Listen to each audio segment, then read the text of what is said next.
Hello, everyone. I'm Anita Cicero, Deputy Director of the Johns Hopkins Center for Health Security, and today I will be your Master of Ceremonies for Event 201. On behalf of our center and our partners, the World Economic Forum and the Bill and Melinda Gates Foundation, I'd like to extend a very warm welcome to our audience here in New York, as well as our larger virtual audience participating online today. The goal of the Event 201 exercise is to illustrate the potential consequences of a pandemic and the kinds of societal and economic challenges it would pose. The scenario also highlights the very critical role that global business and public-private partnerships play in preparing for and responding to pandemics. Today's scenario is going to simulate meetings of a multi-stakeholder group called the Pandemic Emergency Board. This board has been urgently convened by the World Economic Forum, and Johns Hopkins has been asked to moderate the board meetings and provide expertise during the board's deliberations. The mission of the Pandemic Emergency Board is to provide recommendations to deal with the major global challenges arising in response to an unfolding pandemic.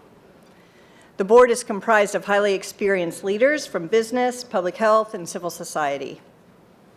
The board's recommendations are aimed at top decision makers in national governments, global business, and international organizations. In this scenario, Tom Inglesby, the director of the Johns Hopkins Center for Health Security, will be chairing the board and serving as the moderator for its discussions.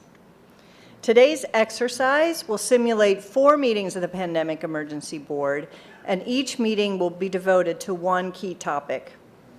Each meeting will start with a video and a briefing that will provide the information needed for the board members to engage.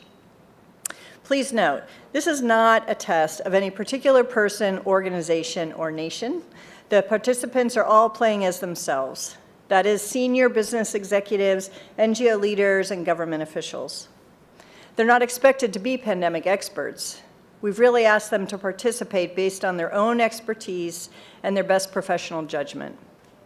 With the exception of Tom Inglesby, none of the participants know any of the details about how the exercise will unfold. The Event 201 scenario is fictional, but it's based on public health principles, epidemiologic modeling, and assessment of past outbreaks. In other words, we've created a pandemic that could realistically occur. And for those interested in our assumptions, we will have a lot of the background research of the scenario publicly available on our Event 201 website at the conclusion of the exercise. The policy discussions, the challenges to be discussed in this exercise represent controversial, high-stakes issues that would require high-level input from business and government leaders. So just a few housekeeping notes before we get started. For our in-person audience, please do silence all your electronic devices, but you may tweet at #Event201. We're going to have a 15-minute break in the middle of the exercise, so please try to confine your calls and work to that time.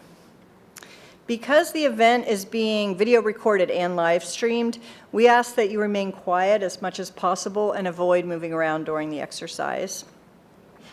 The exercise is going to end at 12:30, and there'll be a luncheon in the cotillion room, to which you are all invited.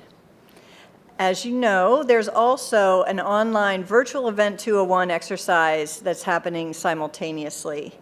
And for those of you online, and I understand there are hundreds of you, you will be seeing the same news videos and briefings as we do here in New York. But you will engage in your own online discussion in place of watching the discussions of the players here in the room. The topics and the topics and the pacing of the deliberations will be the same, both online and in the room. So, as you can see on this slide, we have an outstanding group of global leaders playing the role of the Pandemic Emergency Board members here in New York. And with that, let's welcome our participants and invite them into the room. Tom Inglesby from Johns Hopkins Center for Health Security, LaToya Abbott, Marriott International, Sophia Borges, UN Foundation, Brad Connett, Henry Schein, Chris Elias, the Bill and Melinda Gates Foundation. Tim Evans, formerly of the World Bank. George Gao from China CDC. Avril Haines, former Deputy U.S. National Security Advisor. Jane Hulton, ANZ Bank, and former secretaries of both the Department of Health and Finance in Australia. Matthew Harrington from Edelman. Martin Knuckle from Lufthansa Group. Eduardo Martinez, UPS Foundation. Stephen Redd from US CDC.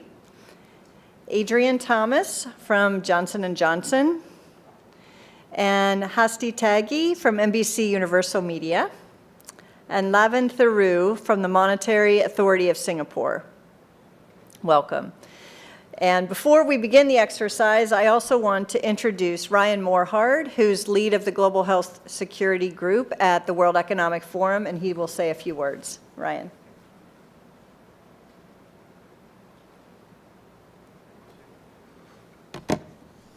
Thank you, Anita. And good morning and welcome again on behalf of the Center for Health Security, the Bill and Melinda Gates Foundation, and the World Economic Forum.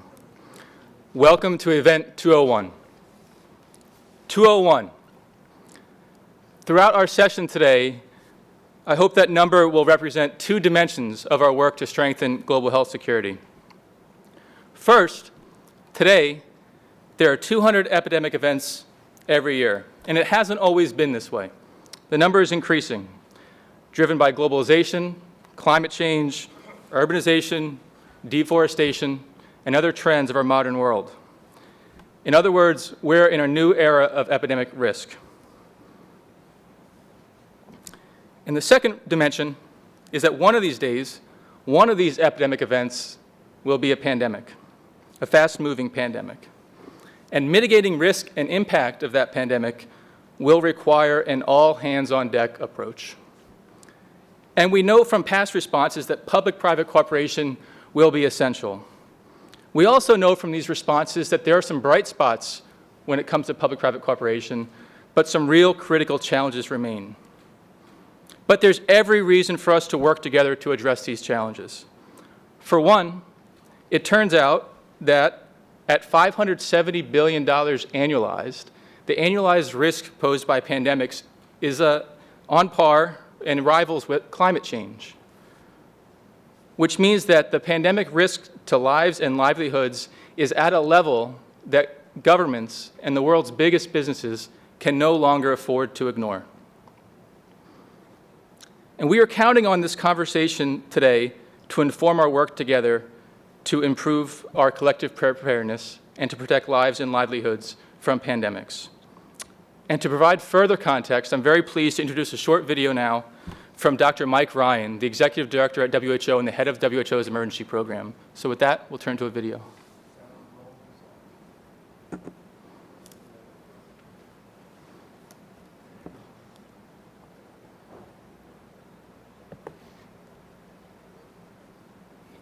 Greetings, distinguished guests, and thank you for this opportunity to say a few words at this year's event 201, the high-level simulation exercise for pandemic preparedness and response, hosted by Johns Hopkins Center for Health Security, the World Economic Forum, and the Bill and Melinda Gates Foundation. Unfortunately, I was not able to join you today. I'm involved in the IHR Emergency Committee for Ebola, but I had hoped to be in the room with you, because the issues you will be dealing with over the next hours may be tabletop exercises today, but they address real and critical threats which we at WHO take very seriously. Without a question, epidemic risk has become a global strategic concern. I don't think we've ever been in a situation where we have had to respond to so many health emergencies at once. This is a new normal. I don't expect the frequency of these epidemics to reduce, and in fact, vulnerabilities all over the world, developed and developing countries, have increased, not decreased, driven by many, many factors, mainly through human behavior, economic development, population density, and many others. The scenario you will be presented with this morning could easily become a shared reality one day. I fully expect that we will be confronted by a fast-moving, highly lethal pandemic of a respiratory pathogen.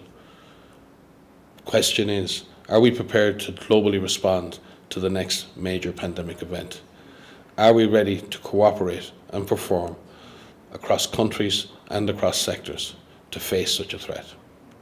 Have we established the surveillance and risk assessment systems, the communication tools, the supply chains, and the business continuity plans that will be needed not only to protect health in a major epidemic or pandemic, but to protect economic development, to protect political and social systems? Do we collectively drive innovation enough to face the evolving global threats which we are anticipating? The nature of pandemics is that many countries will be affected at the same time. This is particularly true with the respiratory pathogen, as they are often transmitted by asymptomatic persons. They spread fast. In 2009, the pandemic virus reached all continents in less than 9 weeks. WHO's priorities are to establish a minimum capacity to detect and respond in each country around the world, to develop global strategies for the containment and control of individual disease threats, and develop global mechanisms to ensure cross-sectoral and multinational, multilateral coordination. Innovation and partnership across all sectors are needed, including joint strategies between global health leaders and the drivers of travel, communication, data technology industries. WHO is working at all levels through a variety of partnerships to strengthen national and regional preparedness, such as GORN, the Global Outbreak Alert and Response Network. Through the PIP framework, adopted by WHO member states in 2011, WHO has secured 400 million vaccine doses for influenza, 10 million antiviral treatments, and 250,000 diagnostic kits for the next pandemic. We have completed external evaluations of surveillance and response systems in over 100 countries and carried out more than 50 simulation exercises at country level, looking for vulnerabilities and weaknesses in national systems. This voluntary, collaborative, multi-sectoral process helps countries to assess their capacities and identifies the most critical gaps within their health systems in order to prioritise opportunities for enhanced preparedness and response. The Pandemic Supply Chain Network, part of the Epidemic Readiness Accelerator, which is a project of the World Economic Forum in partnership with many, including WHO. It's a public-private collaboration to develop a globally connected supply chain that can support health emergency operations during a pandemic. Stakeholders consist of product manufacturers to logistics providers, distributors, and UN partners, including ourselves. Michael Griffin is WHO's focal point for the Pandemic Supply Chain Network, and he is there with you this week. Constant innovation and the use of cutting-edge technology is key to pandemic preparedness. In order to pool data and analytics at a global scale for disease prevention, the EpiBrain initiative, a global data ecosystem, aims to build a collaboration of big data networks to understand and predict epidemics. It supports data science, innovation for outbreak preparedness and response. Despite this progress, there is still much to be done. Cross-sectoral simulation exercises, such as the one you will be experiencing today, contribute to a better understanding of the critical gaps, the cooperation required from global businesses, response decisions required from government and public health leaders to minimise large-scale economic and societal consequences of a severe pandemic. I wish you the best of luck, and we are looking forward to working with each of you to strengthen pandemic preparedness in the future. Thank you. And our thanks to Dr. Ryan. And with that, here in New York and online, welcome to Event 201. It began in healthy-looking pigs, months, perhaps years ago. A new coronavirus spread silently within herds. Gradually, farmers started getting sick. Infected people got a respiratory illness with symptoms ranging from mild flu-like signs to severe pneumonia. The sickest required intensive care. Many died. At first, the spread was limited to those with close contacts, healthcare personnel, co-workers, and families. But now it's spreading rapidly throughout local communities. International travel has turned local epidemics into a pandemic spanning the globe. Just 3 months ago, CAPS started in South America, but has now reached several countries with more than 30,000 cases and nearly 2,000 deaths. Good morning, and thank you all for being part of this Pandemic Emergency Board. We're at the start of what's looking like it will be a severe pandemic. And there are problems emerging that can only be solved by global business and governments working together. The global community has been working to respond to this pandemic since its recognition, but as health and economic impacts have become more severe, the World Economic Forum has convened this board because of your combined expertise, your backgrounds, and your global voice. We will need all of you to help us respond to urgent policy crises that are emerging. The purpose of this board is to advise leaders in national governments, global business, and international organizations on the response to the pandemic, particularly focused on international problems that require collaboration between business and government. Your recommendations will be critical and will be promulgated and communicated broadly at the end of this meeting. On the left screen, as we have this meeting, you will find a dashboard of information about the pandemic that will help us in our conversations. As important background for this discussion, we want to start the meeting by viewing this news story that just aired on Global News Network.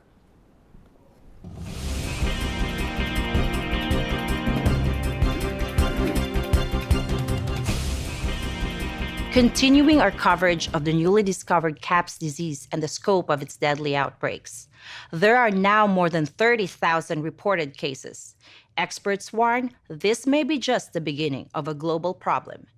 GNN science reporters have produced a video about what we know so far about CAPS, the virus, the outbreak, and the resulting chaos. CAPS is a novel coronavirus related to those viruses that caused the frightening SARS epidemic in 2003 and the deadly MERS outbreaks in recent years. Scientists think each infected person in turn infects on average 2 more people. This disease is proving more transmissible than SARS or MERS and about as contagious as influenza. Essentially, the cumulative number of cases is doubling every week. At this rate, we can expect to see 16 times as many cases in a month unless we find a way to interrupt transmission. The virus appears to be spreading rapidly in densely populated and impoverished neighborhoods in some megacities in South America. CAPS is a serious respiratory disease. More than half of the recognized cases have required hospital care, creating a huge strain on healthcare systems. The fatality rate is about 10%. For comparison, CAPS is about as lethal as SARS and 2 to 4 times more lethal than the 1918 influenza pandemic, the worst pandemic on record. Even so, some people only exhibit mild flu-like symptoms, not requiring treatment in a hospital. Alarmingly, those people are able to walk around and spread the virus, not realizing they are doing so. Even worse, international travelers have been arriving at their destinations symptom-free, but within a matter of hours, becoming ill. Travel-related cases have blossomed into outbreaks in a number of locations and have quickly grown faster than health authorities could respond and contain them. In other places, physicians have quickly recognized the symptoms of CAPS and have been able to isolate infected individuals and avoid an outbreak, for now. Global public health experts are very concerned about this disease because it appears the virus is readily transmitted through the air from person to person. Essentially, all people are susceptible. Experts agree unless it is quickly controlled, it could lead to a severe pandemic, an outbreak that circles the globe and affects people everywhere. Models developed by leading public health authorities indicate a CAPS pandemic could lead to an outcome worse than the 1918 influenza, which killed 50 to 100 million people worldwide. Given the global population is 4 times larger than it was in 1918, If these models prove accurate, we could be looking at hundreds of millions of deaths over the next year or two. Okay, now we're going to get a briefing on the numbers and distribution of cases by Dr. Caitlin Rivers. As you've just heard, the outbreak is very worrisome. The vast majority of cases are occurring in Brazil and other South American countries. However, as you can see on the screen, there have been some spread to Portugal, the continental United States, and mainland China.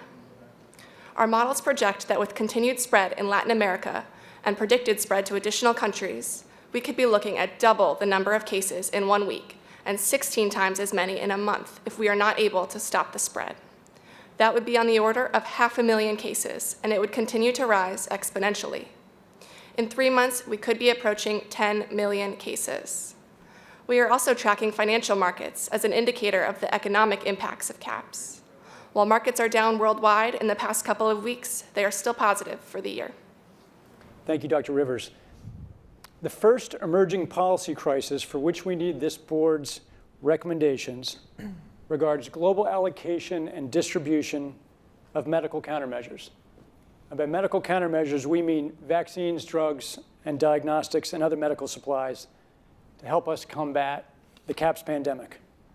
I know we would all agree that if we had a vaccine in hand for CAPS, it'd be a game changer. But leading vaccine experts say a vaccine in the near term is highly unlikely. But there is an antiviral that does look like it will work. And to understand that better, we're going to watch one more clip here.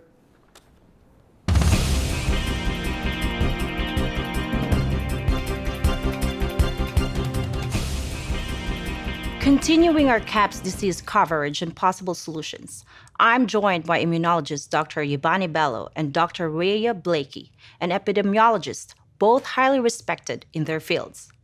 Let's get right to it. Why are people saying a vaccine for the CAPS virus is not likely in the near term? Researchers are working on a vaccine, and we have viable leads, but it's complicated. We have known about CAPS-like viruses in animals and people for decades, but have not been successful at developing a licensed vaccine. And sure, there are new technologies that may help, but it's going to be difficult. I am not optimistic about having a vaccine in time to be relevant during this pandemic. Even if we discover a good vaccine candidate, we're starting from scratch, and it takes time to test safety and efficacy, typically years. So even if testing moves quickly, global manufacturing will still need to be established. Again, multiple hurdles. We simply cannot rely on these old timelines and processes. This is a crisis. We have to move beyond these issues. It may be complicated, difficult, but if we dedicate all available resources, this can happen. Also, keep in mind, we need effective treatments sooner rather than later. Extranavir is an antiviral drug. Scientists have told me this could be effective. We need to start treating people immediately. While I agree Extranavir does look promising, it's currently used for treating HIV. However, it's not manufactured on the scale needed for treating this many people. And will we just stop using it for HIV treatment? How will we get this drug in the quantities needed? Who decides who has priority for the limited amounts we do have? We both know countries are hoarding Extranavir. Doctor, in my opinion, you are lost in the details. With enough money and political will, anything is possible. Let's get going on this now. Thank you both for this extremely important discussion. Our U.S. affiliate has just released polling results on public expectations for a vaccine. A majority of Americans expect a vaccine to be available within 2 months, and 65% of those polled are eager to take the vaccine, even if it's experimental. In related news, a significant demand for personal protective equipment like N95 masks and gloves are on the rise due to the pandemic. However, globally, hospitals are running low. Additionally, other critical medical supplies such as saline and antibiotics are dwindling. Countries and companies are reportedly stockpiling supplies, disrupting healthcare supply chains, causing dangerous shortages in many parts of the world. And finally, for the latest information on what we know about vaccines and this antiviral, here's medical countermeasure expert Matt Watson. As we've just heard, there is no existing vaccine that appears effective against the newly discovered CAPS virus. Governments, scientists, and companies around the world have become working intensively to develop one, but it's highly unlikely that a vaccine could be developed, tested, manufactured, and distributed in less than a year, and it's likely to take much longer. While there have been efforts to develop vaccines against SARS and MERS coronaviruses, none have been licensed. And given the distinctions in the CAPS virus, vaccines against those diseases would not be effective for CAPS. The antiviral drug Extranavir has demonstrated some efficacy against the CAPS virus. It reduces the severity of illness and saves lives in those who are infected, but does not prevent infection like a vaccine would. Extranavir is a generic drug primarily used to treat HIV. It is manufactured in 5 countries, including the United States and China. Approximately 1 million people take Extranavir every day for HIV. If all of those HIV patients could be switched to other antiretroviral drugs, we could potentially free up enough Extranavir to treat 26 million CAPS patients. Assuming further that we could double production over the course of a year by bringing additional manufacturing online, we could eventually have 52 million treatment courses per year, but it will take many months to get there. And there is not likely ever to be enough to keep up with the need as long as the disease continues to spread at this accelerating rate. Experts agree that while many lives will be saved by this antiviral, it is not going to slow the pandemic in the same way a vaccine could if we had one available. However, we do have the potential capacity to save many people. Now the question is, how do we distribute the supplies we have? Existing global supply chains and logistics networks for Extranavir run efficiently under normal conditions, but the pandemic is likely to be very different. We are hearing that one country where Extranavir is produced is planning to block some or all of the export of this medicine to hold on to it for their own people. Tensions are rising between governments and pharmaceutical and medical supply companies about how supplies should be allocated and who gets to make those decisions. International humanitarian organizations are raising serious concerns about access to antivirals for people in low and middle-income countries. In addition to antivirals, other medical supplies are not reaching those who need them in many parts of the world. This is especially pronounced in low and middle-income countries, which are reporting the highest rates of disease transmission and mortality. In part, this is due to last-minute stockpiling and hoarding by customers, and in part, it is due to cost and logistics issues. Personal protective equipment, such as N95 respirators, are in critically short supply in some areas. N95 respirators are manufactured by many companies around the world, but there are no reliable estimates of how many are produced or what global production surge capacity is. All we can say is that production capacity covers normal demand, and it is not uncommon to have temporary shortages during severe flu seasons. In a severe pandemic, we can expect the need to increase by a factor of at least 2 to 3. Given these supply issues, there are a number of potential proposals being floated aimed at coordinating and facilitating medical countermeasure allocation and delivery around the world. Politicians, business leaders, scientists, and policymakers are weighing in. Some are suggesting that suppliers and buyers continue to work independently to decide where to send antivirals and medical supplies. Others are suggesting that countries where these products are made should be able to decide where those drugs and supplies go. Still others are recommending that suppliers, buyers, and countries entrust a central international entity or organization with the job of allocation and distribution decisions for at least a portion of antivirals and other medical supplies. Thank you, Mr. Watson. So the policy crisis in question for this board in this meeting is this: how should governments, business, and international organizations allocate and distribute pandemic antivirals and medical supplies to the people who need them most? We now have time for discussion about this matter. This is the focus of this meeting.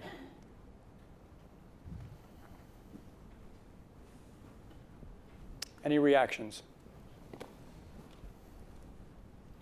We have too few antivirals for the needs that we have, and we're projecting to have increasing needs. So should we let normal suppliers and buyers manage the distribution and allocation of this medication? Should government step in? If so, with what rules? Steve? Yeah, let me start by saying it is fantastic how much has been learned about this disease in just the short period of time since its discovery. I think one issue that hasn't yet been explored is what could be done to suppress transmission apart from the use of countermeasures. And so I think that's something that needs to be an active area of study. Learning where transmission is occurring would be helpful in order to implement measures that don't require medicines to suppress transmission. Maybe hospital settings, school settings are places where transmission could be occurring. With regards to the question of sharing this scarce resource, we do have some models that I think could be built upon. The PIP framework, the things that were done during H1N1 to share vaccine. I think each of those models should be explored as ways of some sort of distribution process. One of the specific things that was done during H1N1 was to examine the critical individuals in countries as a sort of a minimum level of countermeasure that would be needed, and to So do you mean critical infrastructure? Exactly. Critical infrastructure Right. in countries going? Security, police, fire. What number of treatment courses? If we had enough to share, what would that minimum number be, just as a starting point for negotiation? Great, Adrian. And then Tim. I think before we agree that we have a finite resource, we need to really challenge ourselves on the vaccine production. We've seen historically that we can actually produce an Ebola vaccine in a year. It requires flexibility on the regulatory side. It requires commitment from companies. But I do think that before we say that a vaccine is not available, we should not slow down on that. We should pursue that.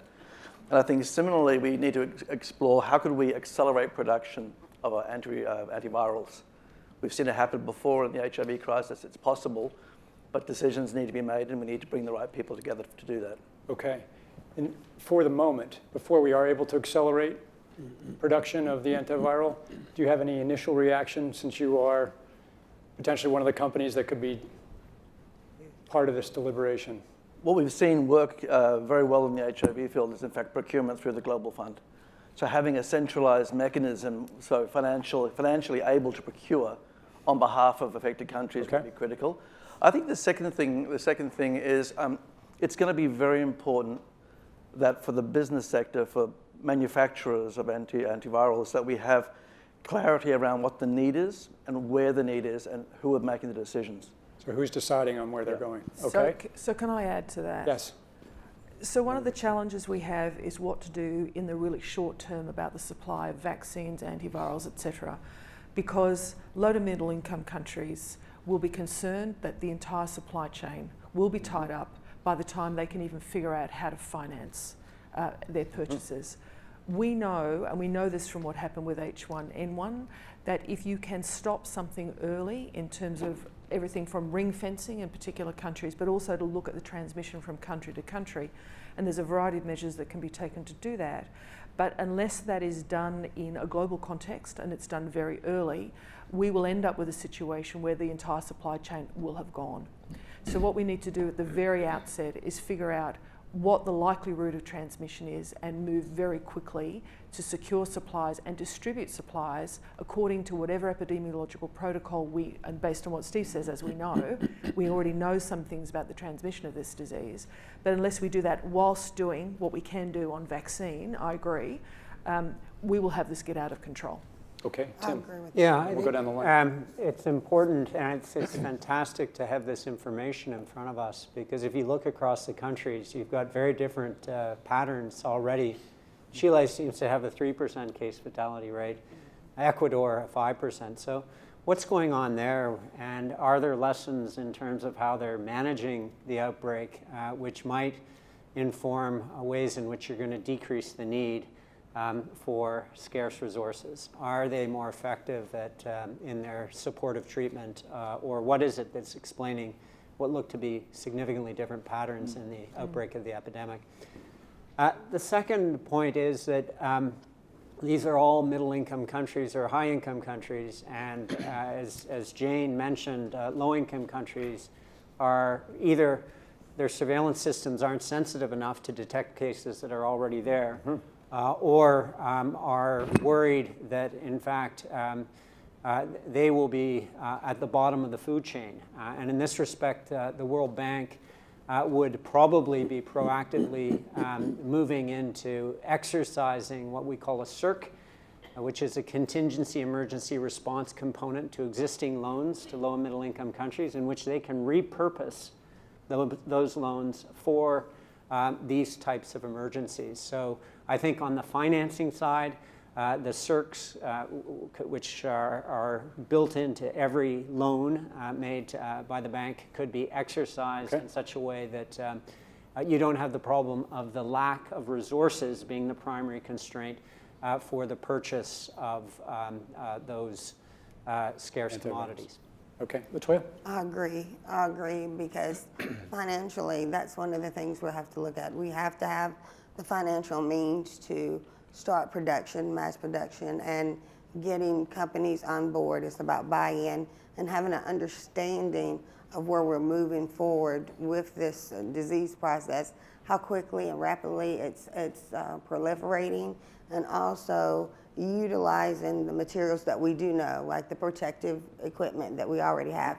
We know it's airborne, so ensuring that companies that are manufacturing these products have their have the financial ability to be able to do such. So that way, even if we are in the process of continuing to develop this drug, there is some type of protection that's going on to the lower companies. Great. So I'm going to keep going down the line, but just in terms of the initial reactions, do we think, as Adrian suggested, that there should be some kind of international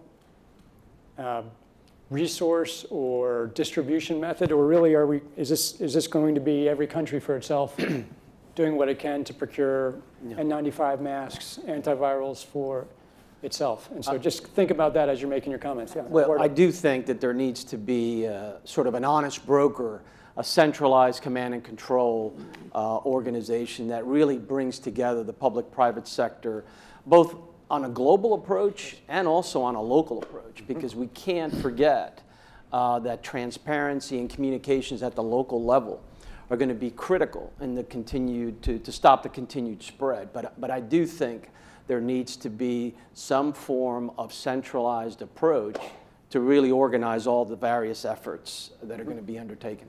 Okay, I think a lot of people want to get in here. We'll go around the table. Martin, Sophia, Chris, and then George. Thank you. I fully support the centralized approach in this state we have already, if it comes also to global distribution of any products. And I would like to go back to Stephen's first statement. We had parallel to this, we should really focus on how the spread could be controlled better or easily. If I talk about logistics for globally distributed topics, we need to protect the staff that is responsible for this. If they don't protect it, they won't do this.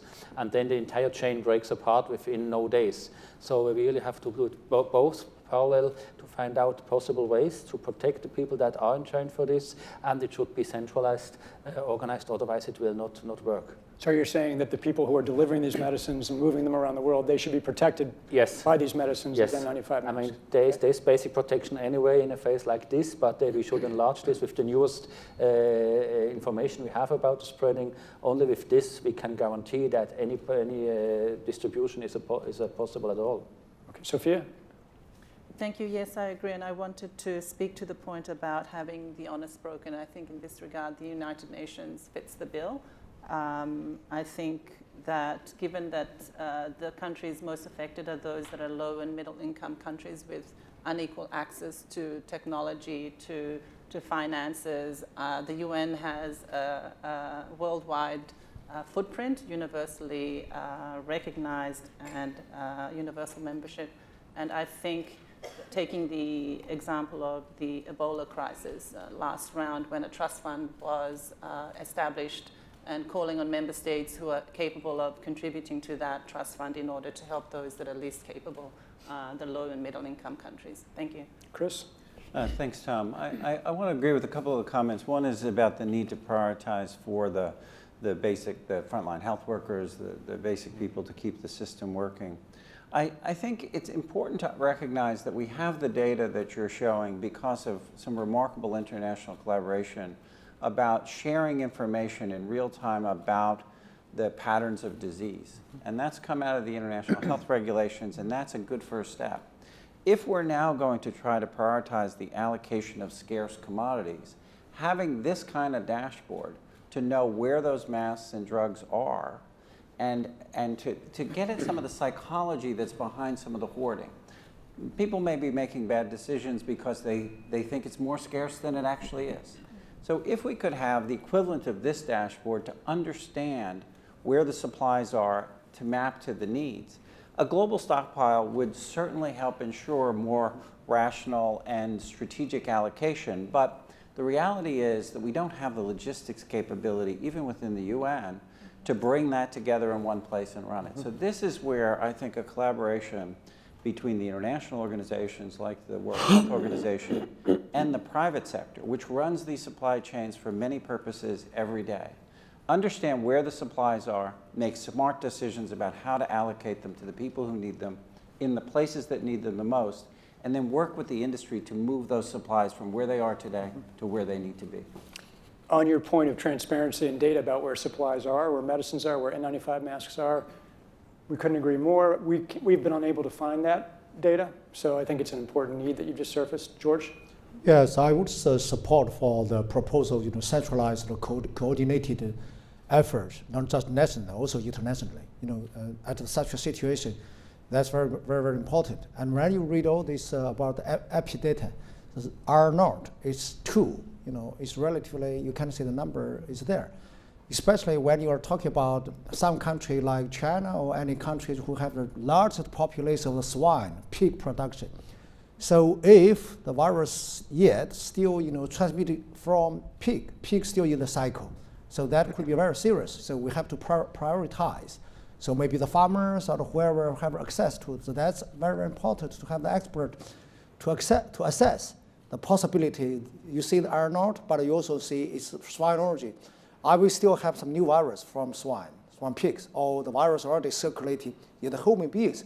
That's also, we should put that into account for the strategy for the allocation of the extra winner. And also I got the information from my staff, looks like, of course, we have capacity to produce the extra number, but even, think about the population we have. We can't expand our capacity, but, what we have, even not enough for our own population. Tom? That's the question we should think. Yes. I think it's important in 2019 to remember that in 2016, the World Economic Forum, together with the World Food Program, presented a global supply chain management approach for this exact scenario. And what might be helpful, given that everybody suffers from short-term memory deficit, is to have an emergency briefing on those resources that are global public goods that are there to facilitate supply chain management and where those can be deployed, but also CEPI, which was established 3 years ago to accelerate vaccines exactly in development in these settings where a coronavirus is, in fact, one of its indications and first areas of focus. That may not be common knowledge. Likewise, on the financing, there is global financing. The criteria identified here would be triggers for the Pandemic Emergency Financing Facility, which would disperse a significant amount of money into that international pool on the basis of this trajectory of the epidemic. So those are resources that may not be well understood amongst the set of players that would appreciate having some understanding. So an emergency briefing on those resources, I think, might make sure that they're not overlooked. Asti, and then Matt. So a couple of things. First of all, the patients who are currently on extranavir need to receive different medication. So I think this is something that the team needs to look into how do we make sure that we have the right resources to make sure that they're not being panicked and we're not causing panic with them, and that we're having to use this drug for a different use at this time. Secondly, I think it's very important that we make sure that there is concise communication with all healthcare facilities where these patients are being treated so that there isn't mass panic. And perhaps a member of this team could be part of that task force to ensure that whether it's in the news, by social media, or to these hospitals, we have the right communications channel to be able to make sure that the public does not have mass panic. Thanks, Matt. I was just going to, I'll add to that in as much as the value of a centralized convening body that is addressing both the production and supply chain also serves as a convening enterprise around the communications. Because there is a lot of great data that's been collected, but probably more can be done from a public education perspective around containment prevention while the supply chain is managed. Yvonne? I just want to echo Matt's point, and my question here is, what's happening around the world? While we know that there are cases here in these few countries, what's happening to the rest of Asia? What are governments doing to assure the people? And this will help to relax some of the stress that you see in terms of people hoarding personal protection equipment. So I think it requires a global coordination and not just at the individual country-specific level. Yeah, Brad? Yeah, I just wanted to comment on Christopher's scarcity comment. It's not just scarcity, it's also severity, and that's why we see different rates of fatalities, 5% to 3%. And there seems to be a stakeholder maybe missing here, and I may be wrong, but is the provider, and who's taking care of these patients? Because there's definitely discrepancies here on fatality rates. We know in panic, in psychology of panic, people start hoarding. People start, freaking out and wondering, what should I do? And then countries start doing it, and then there's all kinds of dysfunctional decisions made. Providers really need to be at the table talking about how they're taking care of the patients and diagnostics and what they're doing with it, because we're jumping to a little bit of a conclusion that this is going to spread everywhere to the same degree. And this leads to hoarding, and I'll share with you in SARS, N95s, there's still N95s sitting in boxes that were never used. I mean, the hoarding of that was atrocious. I mean, and then there were knockoffs of N95s that really weren't truly impervious masks that were made and then distributed. So I think there's a need to have the providers in the discussion to see really what they're doing to treat the patients. How severe is the epidemic? So just on severity, it's important for you all to know that the estimate from our team and from other ministries of health is that the distinctions in case fatality rate represent distinctions in data collection, not that the disease is any different. It looks like the virus is the same around the world. These are different healthcare systems, different data collection, different surveillance. So overall, our all-in case fatality rate is somewhere in the order of 7% to 10%. It depends on where we are in the world. And in terms of where the disease is in the world, we see lots of blank spots, and we think that's partly or largely due to surveillance systems and the slowness in collecting this data in certain parts of the world. We expect that to come online quickly. Absolutely. Steve, and then Avril, you haven't had a chance. No, Steve. Go ahead, I think you haven't had a chance. Okay, sure. I mean, I think it's just in terms of the precise question being asked, it's clear that having everybody go on their own is not going to be the most effective answer, right? So I absolutely agree with the comments that have been made that we need to have some kind of international mechanism for coordinating what it is that we would be doing, also for collecting information, also for understanding what the resources are that are available through international mechanisms to execute on that allocation and coordination. I think it's challenging to set it up in a way that says that international mechanism has to be the body that decides in all circumstances what the allocation is. In other words, I think states are going to want to be able to decide for themselves on, in some circumstances, some of the issues that are relevant. So one of the challenges will be ensuring that you're using an existing mechanism, and I think Sophia's right about the UN as being sort of the base of operations in a sense, both for the funding, but also for a whole series of other issues that you would be looking at for allocation, coordination, et cetera. But then making sure that states are stepping up to actually tell people what it is that they're doing, what their decisions are in that context, and creating transparency about what the proper allocation should be for containing this issue so that there can be pressure put to bear on ensuring that states are actually doing what the larger plan needs to be in that context. Can I ask a follow-up question? If there is a centralized stockpile developed, either at the WHO or perhaps somewhere else in the UN system, if you were going to suggest that, or some other entity, how much can you imagine states contributing of the supplies that are being made in their own countries? Is this a 1% allocation, 20% of the supply that they're making? We've already heard from George that China's not making nearly enough medication to take care of China at this point. So what is the desired end state here? Can you, from a state security perspective, if someone who's worked at the top of government, what do you imagine states who have this medication doing? I mean, I think the percentage will depend on the details, right? And what it is that you're capable of actually producing in the context of the particular crisis. And I don't know how much we're able to produce under this circumstance. I think there should be, and there would be, from a public perspective and a public health perspective, right, enormous interest in promoting an allocation to international efforts that would actually contain the issue as quickly as possible, right? And that should be the focus for everybody, in the sense of that's what's going to actually help you prevent the downstream impact of what the trajectory holds for us. So the question is, can you, through this international mechanism, really promote commitments to doing this as quickly as possible and give people a sense that actually if they contribute more, that they will have a better chance of protecting their own populations and their country's security. Okay. Another number of comments. You all just jump in. Yeah. So thank you. So to be completely clear, most of this production would already be committed in contracts. Yes. It is almost unheard of that people are producing product without having a forward commitment for the consumption of that product. So the first thing that needs to be done, because this is not something that the countries currently control, unless countries are going to bring about emergency situations and co-opt an existing supply chain. So the first thing to do is to figure out where that's going.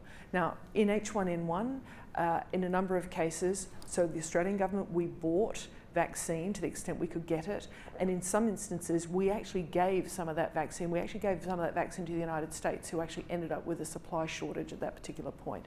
So, inconsistent with working out where the biggest vulnerabilities are, the first thing you need to do is figure out who's got control of those supply chains and those products, and then figure out where, for the greater global good, it should be deployed. But we need to be clear. Any government who says, I'm going to ship every single dose of a particular product offshore is going to end up with a challenge domestically. So giving governments the capacity to manage both their domestic concerns together with being good players. And we know from the PIP framework that companies will similarly contribute, but it's got to be in an organised framework. Okay. And that challenge, I think, is being proved out with the increasing rhetoric, both by candidates in the US, UK, and Germany, who are saying that globalism is responsible for this pandemic, and therefore there's a rising protectionist nature to take care of their own. And so I think it's an instance where the business, health, and scientific communities need to combat that rising rhetoric and misleading information. Yeah, and last couple of comments here. We have about 2 minutes before we have to close. So I think one thing that's going to be very important is to define the aim of using the countermeasure. And from what we know right now, it doesn't seem likely from the data we've had presented that this countermeasure is going to suppress transmission, is going to lead to containment. So our aim really would be to minimize the severity and to prevent death rather than to prevent this emerging pandemic. Second thing I wanted to say is just how important communication is, and that is true to the public. This is a very alarming situation, and I think public communication shouldn't be alarming, but should be truthful about how severe it is. I think also internally, as negotiations are going on to share countermeasures, I think it's not likely, I agree, that countries are not going to buy a countermeasure to put into a global supply without retaining a large portion of it for themselves. The last thing I'd say is this is a very dynamic situation. Countries will be negotiating with manufacturers, and I think that's got to be figured into whatever agreement is reached. And whatever that sharing agreement is, it won't be perfect, and I think it's just got to be done quickly so that sharing can actually take place rather than trying to get something that's exactly the way everyone wants it. And do you think that governments are going to need to break contracts? have companies break contracts in order to redirect antivirals? I think that would work best for the countries to make the decisions with the countermeasures that they purchased. Okay. I think that's a very, we're not talking about one supply chain, but we're multiple supply chains here. And I think, before we start talking about companies withdrawing antiretrovirals from patients with HIV who have a disease, we need to really understand how those ARVs will be used in patients who may or may not have a disease. So demand forecasting will be critical. And I also want to point out, it's not just the healthcare workers. We have supply chains in middle-income countries. Often those are very resource dense, people in small spaces producing masks. We have to think about the integrity and the health of the supply chain. Okay. Going back yes. to Stephen's note real quick about the public communication, my team has been monitoring the public response, and on various social media channels and cable networks, there's been some conspiracy theories that are around about the potential that pharmaceutical companies or the UN have released this for their own benefit. So as we move forward, obviously trust in pharmaceuticals and government is very important at this moment. And so as we move forward with developing the right scenarios, we have to make sure that the public communication is a major part of that because of these conspiracy theories. Thank you. We have to close. We have 30 seconds. Okay, Yeah, but Mark. this fully supports Steve's input. We should not search for the perfect solution right now. Yeah. We run against time. And if conspiracy theories like this come up already, so we are on the edge of hysterical reactions, and then it gets out of control. And that's the thing what should be the main driver for us now to find a solution. Okay. Okay. Thank you. We're going to bring these recommendations together and communicate them broadly at the conclusion of this meeting. Thank you all for your input. We will conclude this meeting and we'll reconvene shortly. Yes, and that does conclude the first meeting of the board.